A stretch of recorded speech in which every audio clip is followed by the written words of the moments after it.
Wisnu tanpa bidang maknya,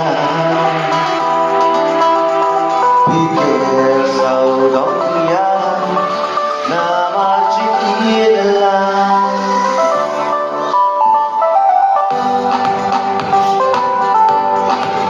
di bangsa kini ngakan kanan si panan pati syawai gajing kurban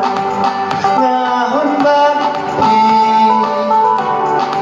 umananuning kok ngajit tenyapi syawai gajing kurban ngahun bati wat akatinya lah baik ngaiyapi wat akatinya lah baik ngaiyapi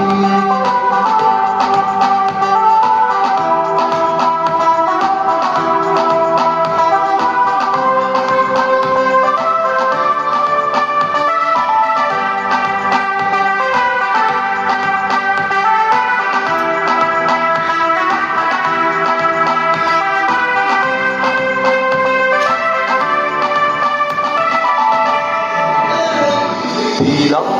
kong kajing siya Biyan palan Ngakan kanan si Babi bandalan Wala handi banyak Ngihaban ya Ngakan kanan si Bantang ringan Syalawai gajing